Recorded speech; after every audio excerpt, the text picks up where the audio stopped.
ಪವನೋಸ್ಮಾಕಂ ಆಚಾರ್ಯಾನಿ ಚ ಭಾರತೀ ದೇವೋ ನಾರಾಯಣ ಶ್ರೀಶಃ ದೇವಿ ಮಂಗಲದೇವತಾ.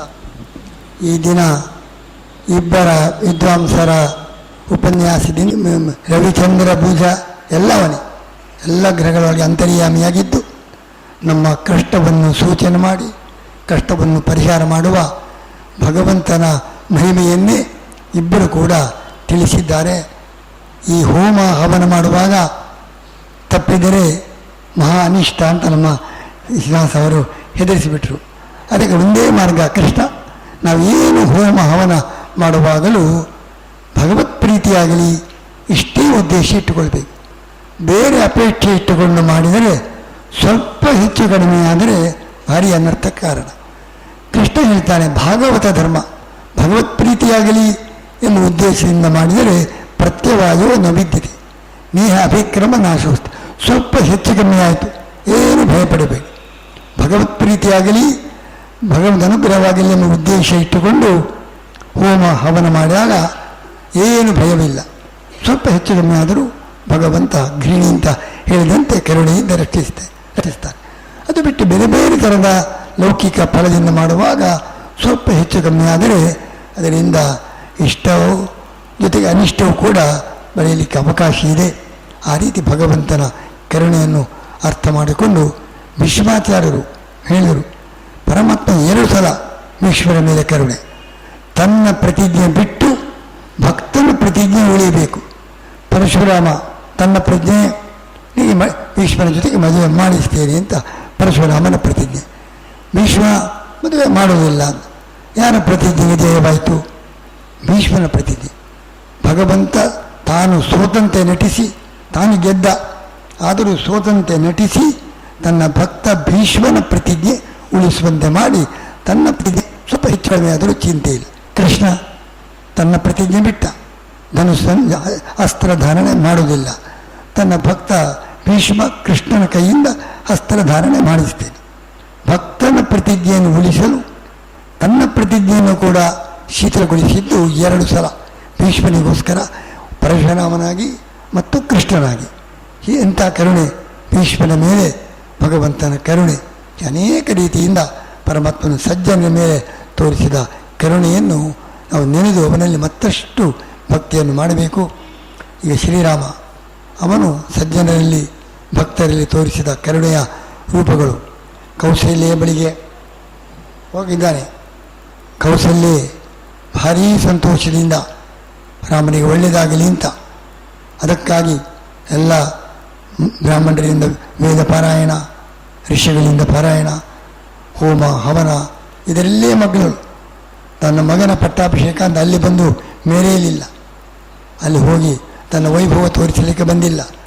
ತನ್ನ ಮನೆಯಲ್ಲಿ ಎಲ್ಲ ಹೋಮ ಹವನಗಳು, ಋಷಿಗಳಿಂದ ಪಾರಾಯಣಗಳು, ಧಾರ್ಮಿಕ ಕಾರ್ಯ ರಾಮನಿಂದ ಉತ್ತಮ ರೀತಿಯಿಂದ ಧಾರ್ಮಿಕ ರೀತಿಯಿಂದ ರಾಜ್ಯಭಾರ ನಡೆಯಿತು. ಈ ಉದ್ದೇಶದಿಂದ ಧಾರ್ಮಿಕ ಕಾರ್ಯದಲ್ಲಿ ಮಕ್ಕಳು. ಶ್ರೀರಾಮ ಬಂದ. ಒಂದು ಬೇರೆ ಬೇರೆ ಚೌಕ, ಒಂದೊಂದು ಕಕ್ಷೆ. ಅಲ್ಲಿ ಒಂದು ಕಡೆ ಋಷಿ ಪಾರಾಯಣ ಮಾಡ್ತಾ ಇದ್ದಾರೆ ಎಂದು ಎಲ್ಲರೂ ರಾಮನನ್ನು ಗೌರವಿಸಿದರು. ಮತ್ತೊಂದು ಕಕ್ಷೆ ಮಕ್ಕಳು, ಮಹಿಳೆಯರು ಎಲ್ಲ ತಮ್ಮ ತಮ್ಮ ಕಾರ್ಯಕ್ರಮದಲ್ಲಿ ತೊಡಗಿದ್ದಾರೆ. ಅವರೆಲ್ಲ ಎದ್ದು ನಿಂತು ಗೌರವಿಸಿ ಕೊನೆಗೆ ಕೌಸಲ್ಯೆ ಧರ್ಮ ಕಾರ್ಯದಲ್ಲಿ ಮಗ್ನಳಾಗಿ ಒಳ್ಳೆಯ ಆನಂದದಿಂದ ಆ ಭಗವದ್ ಆರಾಧನೆಯಲ್ಲಿ ಅವಳು ಮಗ್ನಳಾಗಿದ್ದಾಳೆ. ಬಂದ ಶ್ರೀರಾಮ, ನಿನಗೊಂದು ಮನಸ್ಸಿಗೆ ದುಃಖ ಆಗಬಹುದು, ತಡೆದುಕೊಳ್ಳಬೇಕು. ದುಃಖದ ಸಂಗತಿ, ಅದನ್ನು ಧೈರ್ಯದಿಂದ ನೀನು ಎದುರಿಸಬೇಕು. ನಾನು 14 ವರ್ಷ ಕಾಡಿಗೆ ಹೊರಟಿದ್ದೇನೆ. ಭರತನಿಗೆ ಪಟ್ಟಾಭಿಷೇಕ. ಕೌಸಲ್ಯ ಏನಾಗಬೇಕು? ಮೂರ್ಛೆ ಬಿದ್ದೇ ಬಿಟ್ಟಳು. ಅವಳ ಕಲ್ಪನೆಯೇನು? ರಾಮನ ರಾಜನಾಗ್ತಾನೆ ಅಂತ ಯಾವ ಸಂತೋಷದ ತುದಿಯಲ್ಲಿದ್ದಾಳೆ. ಒಮ್ಮೆಲೆ ಅಧಪಾತ ಕೆಳಗೆ ಬಿದ್ದರು. ರಾಮನು ಅರಣ್ಯಕ್ಕೆ ಹೋಗುವುದು ತಡೀಲಿಕ್ಕೆ ಆಗಲಿಲ್ಲ. ರಾಮ ಅವಳನ್ನು ಎಬ್ಬಿಸಿದ, ಸಮಾಧಾನ ಪಡಿಸಿದ. ಬಹಳ ದುಃಖದಿಂದ ತನ್ನ ಉದ್ವೇಗವನ್ನು ವ್ಯಕ್ತಪಡಿಸಿ ರಾಮನ ಜೊತೆಗೆ ಮಾತಾಡ್ತಾ ಇದ್ದಾಳೆ. ಅವಳ ದುಃಖದ ಆವೇಶ, ರಾಮನ ಸಂಕಲ್ಪ. ಲಕ್ಷ್ಮಣ ಅಲ್ಲೇ ಇದ್ದಾನೆ, ಅವನಿಗೆ ಇದು ಗೊತ್ತಿರಲಿಲ್ಲ. ಅದು ಗೊತ್ತಾಯಿತು. ಒಮ್ಮೆಲೆ ಲಕ್ಷ್ಮಣನಿಗೆ ಆವೇಶ, ರಾಮ ಕಾಡಿಗೆ ಹೋಗೋದು ಬೇಡ, ಯಾರು ನಿನ್ನ ವಿರುದ್ಧವಾಗಿ ಇಂಥದ್ದೆಲ್ಲ ಸಂಚು ಕೈಕೇಯಿ ಎಲ್ಲ ಸೇರಿ ಏನು ದೊಡ್ಡ ಕುತಂತ್ರ ಹೂಡಿದ್ದಾರೆ ಅವರೆಲ್ಲರನ್ನೂ ನಾನು ಎದುರಿಸ್ತೇನೆ. ಈ ಕೈಯಲ್ಲಿ ಏನು ಧನುಸ್ಸು ಬಾಣ ಧರಿಸಿದ್ದೇನೆ, ಇದು ಬರೀ ಅಲಂಕಾರಕ್ಕಲ್ಲ. ಧನುಸ್ಸು ಬಾಣ ಬರೀ ಪ್ರದರ್ಶನ ಅಲಂಕಾರಕ್ಕಲ್ಲ. ಪುನರ್ಬಾಲ್ಯಮುಪೇಶ, ಈ ತನ್ನ ತಂದೆಯಾಗಿರ್ಬೋದು, ಅರಳು ಮರಳು ಇಷ್ಟು ವಯಸ್ಸಾಗಿದೆ, ಪುನಃ ಅವನು ಹುಡುಗಾಟಿಗೆ ಇಳಿದಿದ್ದಾನೆ. ಇಂಥ ದೊಡ್ಡ ಜವಾಬ್ದಾರಿಯುಳ್ಳವನು ಯಾರನ್ನು ವಿಚಾರಿಸದೆ ಕೈಗೆ ಮಾತು ಕೊಡುವುದು, ಅದರಂತೆ ಕಾನೂನಿಗೆ ವಿರುದ್ಧವಾಗಿ ನಿನ್ನನ್ನು ಕಾಡಿಗೆ ಕಳಿಸುವುದು ಯಾವ ಕ್ರಮ, ಯಾವ ಧರ್ಮ ಇದು, ಯಾವ ನ್ಯಾಯ? ಆದ್ದರಿಂದ ಗುರೋರಪ್ಯವಲಿಪ್ತಸ್ಯ, ಗುರುವೇ ಆಗಿರಲಿ ದಾರಿ ತಪ್ಪಿ ಹೋದರೆ ಅವರನ್ನು ನಿಗ್ರಹಿಸಬೇಕು. ಅದರಿಂದ ದಶರಥನನ್ನು ಕಾರಾಗೃಹಕ್ಕೆ ತಳ್ಳೋಣ. ಲಕ್ಷ್ಮಣನ ಆವೇಶ, ಭರತನ ಕಡೆಯವರು ಬರಲಿ ಯಾನೇ ಬರಲಿ ನಾನೊಬ್ಬನೇ ಎದುರಿಸ್ತೇನೆ. ನೀನು ಇಷ್ಟಕ್ಕೆಲ್ಲ ಮಾತು ಕೊಟ್ಟು ಕಾಡಿಗೆ ಹೋಗೋದು ಬೇಡ, ನೀನೇನು ಯುದ್ಧ ಮಾಡೋದು ಬೇಡ, ಸುಮ್ಮನೆ ಆರಾಮವಾಗಿರು, ನಾನೆಲ್ಲ ನೋಡಿಕೊಳ್ತೇನೆ. ನಿನ್ನ ಅಭಿಷೇಕಕ್ಕೆ ವಿರೋಧ ಮಾಡುವವರು ಯಾರೇ ಇರಲಿ ಅವರನ್ನೆಲ್ಲ ಎದುರಿಸ್ತೇನೆ, ನೀನು ಕಾಡಿಗೆ ಹೋಗೋದು ಬೇಡ. ಇಷ್ಟು ವೀರಾಭಿಷೇಕ, ರಾಮನ ಮೇಲಿನ ಭಕ್ತಿ. ಆ ಭಕ್ತಿಯಿಂದ ಲಕ್ಷ್ಮಣ ಕೌಸಲ್ಯ ದುಃಖದಿಂದ ನಲ್ತಾ ಇದ್ದಾಳೆ. ರಾಮ ಹೊರಟಿದ್ದಾನೆ. ರಾಮನಿಗೆ ನೀನು ಹೋಗೋದು ಬೇಡ, ನಾನೆಲ್ಲ ಎದುರಿಸ್ತೇನೆ, ದಶರಥನನ್ನು ಕಾರಾಗೃಹದಲ್ಲಿ ಬಂಧಿಸ್ತೇನೆ. ಕೌಸಲ್ಯಗೂ ಸ್ವಲ್ಪ ಲಕ್ಷ್ಮಣನ ಮಾತು ಕೇಳಿದಾಗ ಸ್ವಲ್ಪ ಆಸೆ ಹುಟ್ಟಿತು. ನೋಡು ರಾಮ, ಲಕ್ಷ್ಮಣ ಹೇಳುವ ಮಾತು ಸ್ವಲ್ಪ ಗಮನದಲ್ಲಿ ಕೊಡು. ಅವನಿಗೂ ದಶರಥನನ್ನು ನಿಗ್ರಹಿಸಿ ಅವನು ರಾಜ್ಯಭಾರ ಮಾಡಿದರೆ ಆದೀತು ಅಂತ ಮನಸ್ಸು ಬಂತು. ಕೌಸಲ್ಯಗೂ ಕೂಡ ನೋಡು ಲಕ್ಷ್ಮಣ ಹೇಳ್ತಾ ಇದ್ದಾನೆ ಮಾತು, ಸ್ವಲ್ಪ ಅದನ್ನು ವಿಚಾರ ಮಾಡು, ಏನು ಸೂಕ್ತವಾದ ಕ್ರಮ ಕೈಗೊಳ್ಳುವಂತ ಅದಕ್ಕೆ ಉತ್ತೇಜನವನ್ನು ಕೌಸಲ್ಯಾದೇವಿ ಹೇಳ್ತಾ ಇದ್ದಾಳೆ. ಈ ಸ್ಥಿತಿಯಲ್ಲಿ ರಾಮ ಹೇಳ್ತಾನೆ, ಲಕ್ಷ್ಮಣ ಇದು ಸಜ್ಜನರು ನಡೆಯುವ ಮಾರ್ಗವಲ್ಲ, ಸೌಮ್ಯ ಸತ್ಪಥ ಸಜ್ಜನರು ನಡೆಯುವ ಮಾಡಬಹುದು. ಅಧಿಕಾರಕ್ಕೋಸ್ಕರ ಮತ್ತು ಕಾನೂನು ನ್ಯಾಯ ಇರಬಹುದು, ನಾವು ಹೋರಾಟದಲ್ಲಿ ಧರ್ಮ ಇರಬಹುದು, ನ್ಯಾಯ ಇರಬಹುದು, ನಾವು ಹಕ್ಕುದಾರರು, ಅದಕ್ಕೋಸ್ಕರ ಹೋರಾಟ ಮಾಡಬಹುದು. ಆದರೆ ಯಾವುದಕ್ಕೋಸ್ಕರ? ತಂದೆಯ ಮಾತನ್ನು ಮೀರಿ ಮಾಡುವುದು ಇದು ಧರ್ಮವು. ನಮ್ಮ ಸ್ವಾರ್ಥಕ್ಕೋಸ್ಕರ, ಅಧಿಕಾರಕ್ಕೋಸ್ಕರ ತಂದೆ ತಾಯಿಯಂದರಿಂದ ವಿರೋಧಿಸಿಕೊಂಡು ಯುದ್ಧ ಮಾಡುವುದು ಧರ್ಮ ಅಲ್ಲ. ಇದು ಧರ್ಮ ಸಜ್ಜನರು ನಡೆಯುವ ದಾರಿಯಲ್ಲ. ನಾವು ತ್ಯಾಗ ಯಾವುದೇ ರೀತಿಯಿಂದ ತ್ಯಾಗ ಮಾಡಲಿಕ್ಕೆ ಅವಕಾಶ ಇರುವಾಗ ನಾವು ಅಧಿಕಾರಕ್ಕೋಸ್ಕರ ತಂದೆಯ ವಿರುದ್ಧವಾಗಿ ಹೋರಾಟ ಮಾಡೋದು ಸರಿಯಲ್ಲ. ಇದು ರಾಮನು ಹೇಳೋ ಮಾತು. ಆದರೆ ಇದೇ ಕೃಷ್ಣ ಪಾಂಡವರ ಇದರಲ್ಲಿ ಧರ್ಮರಾಜ ಏನು ಮಾಡಿದ? ಧೃತರಾಷ್ಟ್ರ ಕಾಡಿಗೆ ಹೋಗಿ ಯುದ್ಧ ಮಾಡಬೇಡಿ, ಎಲ್ಲಿಯಾದರೂ ಇದಕ್ಕೆ ದ್ವಾರಕೆಯಲ್ಲಿಯೋ ಎಲ್ಲಿ ಹೋಗಿ ಬಿಟ್ಟು ಬೇಡಿಯಾದರೂ ಕಾಲ ತಳ್ಳಿ ಅಥವಾ ಕಾಡಿಗೆ ಹೋಗಿ ಅನಾವಶ್ಯಕ ಯುದ್ಧಕ್ಕೆ ಕೈ ಹಾಕೋದು ಬೇಡ ಧೃತರಾಷ್ಟ್ರ ಹೇಳಿದ್ದು ಪಾಂಡವರಿಗೆ. ರಾಮ ಹೇಳಿದಂತೆ ಅವರು ಕೂಡ ಹಾಗೆ ಮಾಡಬೇಕಿತ್ತು. ತಂದೆಯ ಮಾತು, ಕಾಡಿಗೆ ಹೋಗಬೇಕಿತ್ತು. ಯುದ್ಧ ಯಾಕೆ ಮಾಡಿದರು? ರಾಮನು ಹೇಳಿದ ಧರ್ಮವು ಕೃಷ್ಣನು ಹೇಳಿದಂತೆ ಪಾಂಡವರು ಮಾಡಿದ್ದು ಧರ್ಮವು. ರಾಮ ಕೃಷ್ಣ ಭಗವಂತನೇ. ರಾಮನಾಗಿ ಏನು ಮಾಡಿದ? ತಂದೆ ವಿರುದ್ಧವಾಗಿ ಅಧಿಕಾರಕ್ಕೋಸ್ಕರ ನಾವು ಹೋರಾಟ ಮಾಡೋದು ಸರಿಯಲ್ಲ, ಘರ್ಷಣೆ ಮಾಡೋದು ಸರಿಯಲ್ಲ, ನಾವು ಕಾಡಿಗೆ ಹೋಗೋಣ. ಅದೇ ನ್ಯಾಯ ಪ್ರಕಾರ ಧರ್ಮರಾಜನು ಕೂಡ ನಮ್ಮ ದೊಡ್ಡಪ್ಪ ಧೃತರಾಷ್ಟ್ರ ಅವನಿಗೆ ಹೇಳಿದ್ದಾನೆ, ಹಿರಿಯರಿಗೆ ಗೌರವ ಕೊಡಬೇಕು, ನಮಗೆ ಅಧಿಕಾರ ಬೇಡ ಎಂಬುದಾಗಿ ಅವರು ಕಾಡಿಗೆ ಹೋಗಬೇಕಿತ್ತು. ಹೋಗಲಿಲ್ಲ, ಯುದ್ಧವೇ ಮಾಡಿದರು. 17 ವರ್ಷ ಹೋದರು, ಸ್ವಲ್ಪ ಗೌರವ ಕೊಟ್ಟರು. ಕೊನೆಗೆ ಧೃತರಾಷ್ಟ್ರ ಕೊನೆಗೇನು ಹೇಳಿದ್ದು? ಯುದ್ಧ ಮಾಡಬೇಡ, ಅಧಿಕಾರಕ್ಕೋಸ್ಕರ ಬೇಕಾದ ಪುನಃ ಕಾಡಿಗೆ ಹೋಗು, ಬಿಟ್ಟು ಬೇಡಿ ಆದರೂ ಬದುಕು, ಯುದ್ಧಕ್ಕೆ ಇಳಿದು ಬೇಡ. ತನ್ನ ಮಕ್ಕಳಿಗೆ ಹೇಳಿಲ್ಲ, ದುರ್ಯೋಧನಿಗೆ ಹೇಳಿದ್ದಲ್ಲ, ಧರ್ಮರಾಜನಿಗೆ ಆ ಮಾತು ಕೊಟ್ಟ ಧೃತರಾಷ್ಟ್ರ. ಆ ಅದರಂತೆ ಕೃಷ್ಣ ಪಾಂಡವರು ಅದರಂತೆ ಮಾಡಬೇಕಿತ್ತು, ಮಾಡಿಲ್ಲ. ಯಾಕೆಂದರೆ ಅದರಲ್ಲಿ ಗುರುಗಳಿಗೆ ಅವರು ಹೇಳಿದ ಮಾತಿಗೆ ಗೌರವ ಕೊಡಬೇಕು.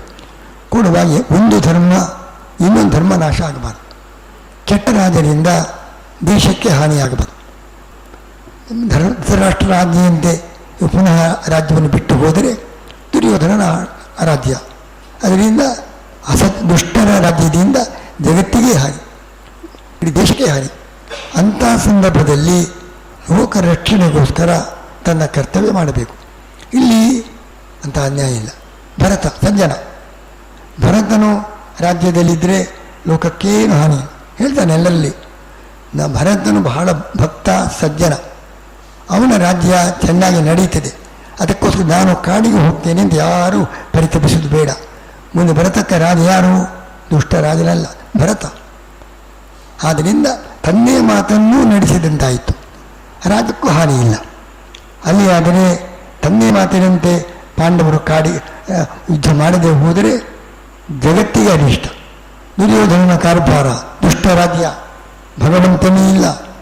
ಯಾವುದೇ ರೀತಿಯಿಂದ ಮೋಸ ವಂಚನೆ ಮಾಡುವುದಕ್ಕೆ ತೊಂದರೆ ಇಲ್ಲ. ಸ್ವಾರ್ಥಕ್ಕೋಸ್ಕರ ಏನು ಬೇಕಾದರೂ ಮಾಡಬಹುದು. ದೇವರಲ್ಲಿ ಭಕ್ತಿ ಇಲ್ಲ, ಅಧರ್ಮ ಪ್ರವೃತ್ತಿಗೆ ಮುಕ್ತ ಅವಕಾಶ. ಇಂತಹ ದುರ್ಯೋಧನ ರಾಜ್ಯ ಜಗತ್ತಿಗೆ ಬರಬಾರದು.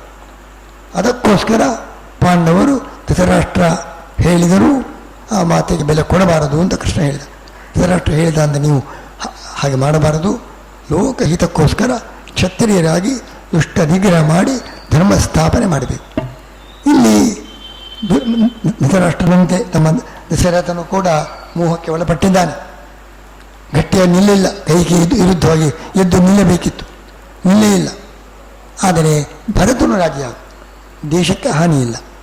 ತಮ್ಮ ಅಧಿಕಾರಕ್ಕೋಸ್ಕರ, ಕೇವಲ ತಮ್ಮ ಸ್ವಾರ್ಥಕ್ಕೋಸ್ಕರ ಪಾಂಡವರು ಕೇವಲ ತಮ್ಮ ಅಧಿಕಾರಕ್ಕೋಸ್ಕರ ಅಲ್ಲ, ಧರ್ಮ ರಕ್ಷಣೆಗೋಸ್ಕರ ಯುದ್ಧ ಮಾಡಿದ್ದು. ರಾಮ ತನ್ನ ಅಧಿಕಾರ ಬೇಕು, ಇಷ್ಟಕ್ಕೋಸ್ಕರ ತಂದೆಯ ಮಾತನ್ನು ಮೀರಿ ತಾನು ಸಂಘರ್ಷಕ್ಕೆ ಇಳಿದು ಸರಿಯಲ್ಲ. ಅದರಿಂದ ರಾಮ ಮತ್ತು ಕೃಷ್ಣ ಇಬ್ಬರ ಸಂದೇಶವನ್ನು ಕೂಡ ನಾವು ಅರ್ಥ ಮಾಡಬೇಕು. ಧಾರ್ಮಿಕ ಅಧರ್ಮಕ್ಕೆ ಅವಕಾಶ ಇಲ್ಲ ಅಂತಾದರೆ ಹಿರಿಯರ ಮಾತಿಗೆ ಗೌರವ ಕೊಟ್ಟು ನಮ್ಮ ಸ್ವಾರ್ಥ, ನಮ್ಮ ಅಧಿಕಾರ ತ್ಯಾಗಕ್ಕೆ ಸಿದ್ಧರಾಗಬೇಕು. ಆದರೆ ಲೋಕಕ್ಕೆ ಹಾನಿಯಾಗುವುದಾಗಿದ್ದರೆ ಹಿರಿಯರ ಮಾತನ್ನು ಕೂಡ ಮೀರಿ ಹೋರಾಟ ಮಾಡಬೇಕು. ಇದು ಕೃಷ್ಣ ಪಾಂಡವರಿಗೆ ಹೇಳಿದೆ. ಕೃಷ್ಣನ ಉಪದೇಶಕ್ಕೂ ನಮ್ಮ ರಾಮನ ಆಚರಣೆಗೂ ಪರಸ್ಪರ ವಿರೋಧ ಇಲ್ಲ.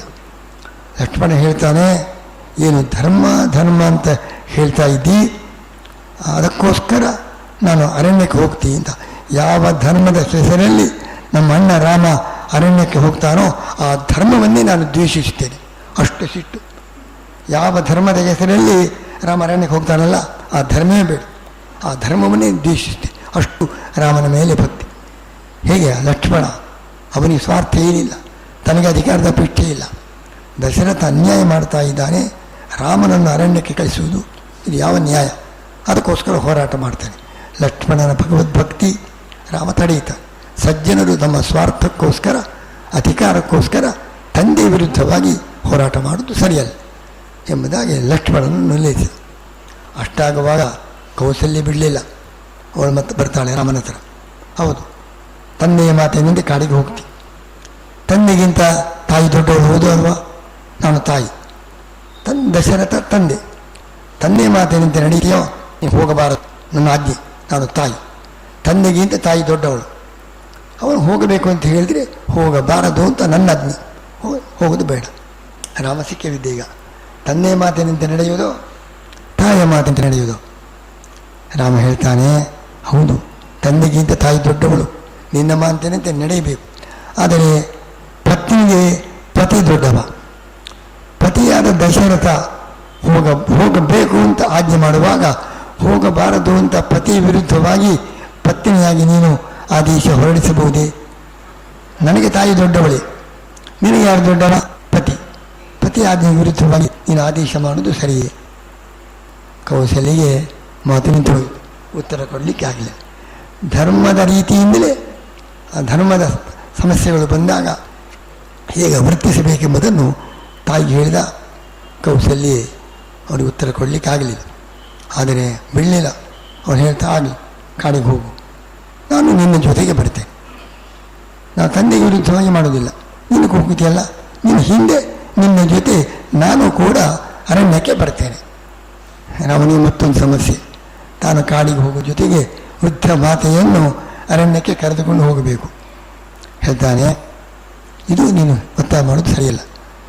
ತಂದೆ ದಶರಥ ವೃದ್ಧ, ಪತ್ನಿ ಕೊನೆಯವರೆಗೂ ಪತಿಯ ಸೇವೆಯನ್ನು ಮಾಡಬೇಕು.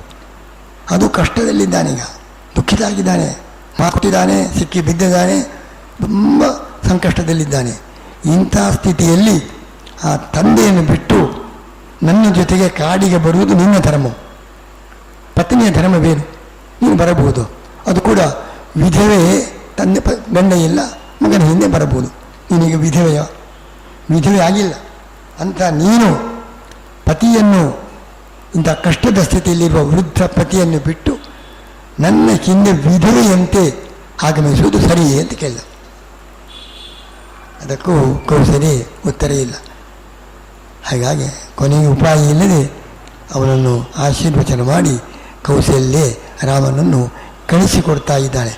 ಈ ಕೌಸಲ್ಯೆಯ ಸಂವಾದದಲ್ಲಿಯೂ ಎಷ್ಟು ಧರ್ಮದ ಸಂದೇಶ, ಪತ್ನಿಯ ಕರ್ತವ್ಯ ಏನು, ಮಗನ ಕರ್ತವ್ಯ ಏನು, ಯಾವ ಸಂದರ್ಭದಲ್ಲಿ ಧರ್ಮಗಳಿಗೆ ಪರಸ್ಪರ ವಿರೋಧ ಬಂದಾಗ ಹೇಗೆ ನಿರ್ಣಯ ಕೈಗೊಳ್ಳಬೇಕು.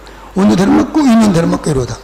ಒಂದು ಕಡೆ ಕ್ಷತ್ರಿಯನಾಗಿ ಪ್ರಜಾರಕ್ಷಣೆ, ಇನ್ನೊಂದು ಕಡೆ ತಂದೆ ಮಾತು, ಧರ್ಮಗಳಿಗೆ ಪರಸ್ಪರ ವಿರೋಧ. ತಂದೆ ಆಜ್ಞೆ, ತಾಯಿ ಬೇಡ ಅಂತ ಹೇಳ್ತಾಳೆ. ಈ ಥರದ ಧರ್ಮ ಸಂಕಟದಲ್ಲಿ ಹೇಗೆ ವರ್ತಿಸಬೇಕು ಎಂಬುದನ್ನು ಧರ್ಮಸಮ್ಮತ ರೀತಿಯಲ್ಲಿ ಶ್ರೀರಾಮಚಂದ್ರ ಕೌಸಲ್ಯ ಜೊತೆಗೆ ಏನು ಮಾತಾಡಿದ್ದಾನೆ. ಅದರಿಂದ ಶ್ರೀರಾಮನ ತ್ಯಾಗ ಮತ್ತು ಲೋಕಕ್ಕೆ ಧಾರ್ಮಿಕ ಮಾರ್ಗದರ್ಶನದ ಜೊತೆಗೆ ಧರ್ಮ ಸೂಕ್ಷ್ಮ, ಪರಸ್ಪರ ಧರ್ಮಗಳಲ್ಲಿ ಸಂಘರ್ಷ ಬಂದಾಗ ಹೇಗೆ ನಡೀಬೇಕು ಎಂಬುದನ್ನು ಕೂಡ ಶ್ರೀರಾಮಚಂದ್ರ ತೋರಿಸಿಕೊಟ್ಟಿದ್ದಾನೆಂಬುದಾಗಿ ರಾಮ ಮತ್ತು ಕೌಸಲ್ಯೆಯ ಸಂವಾದ, ಲಕ್ಷ್ಮಣನ ಕೋಪಾಟೋಪ ಇದೆಲ್ಲವೂ ಕೂಡ ಕೌಸಲ್ಯ ದೊಡ್ಡಸ್ತಿಕೆ. ಅವಳಿಗೇನು ಪತಿಭಕ್ತಿ ಇದ್ದರೂ ರಾಮನ ಮೇಲಿನ ಪ್ರೇಮ, ಲಕ್ಷ್ಮಣ ಅವನಿಗೆ ಶ್ರೀರಾಮನ ಮೇಲಿನ ಭಕ್ತಿ, ಇಷ್ಟೆಲ್ಲ ಇದ್ದರೂ ಕೂಡ ಶ್ರೀರಾಮ ಎಂಥ ಉತ್ತಮ ಧಾರ್ಮಿಕ ಆದರ್ಶವನ್ನು ಜಗತ್ತಿಗೆ ತೋರಿಸಿದ್ದಾನೆ ಎಂಬುದಾಗಿ ಪ್ರತಿಯೊಂದು ಪತ್ರವೂ ಕೂಡ ನಮ್ಮ ಜೊತೆಗೆ ಮಾತಾಡ್ತಾ ಇದೆ. ಏನು ಮಾಡಬೇಕು, ಹೀಗೆ ಇರಬೇಕೆಂಬುದನ್ನು ಎಲ್ಲ ಪಾತ್ರಗಳಿಂದ ನಾವು ಅರಿತುಕೊಳ್ಳಬೇಕಾದ ಸಂಗತಿ ಸಾಕಷ್ಟು ಇದೆ ಎಂಬುದಾಗಿ ಇವತ್ತು ರಾಮ ಮತ್ತು ಕೌಸಲ್ಯೆಯವರ ಸಂವಾದ ಭಾಗದಲ್ಲಿ ಇವತ್ತಿನ ಪ್ರವಚನ ಮುಕ್ತಾಯಗೊಳಿಸ್ತಾ ಇದ್ದೇನೆ.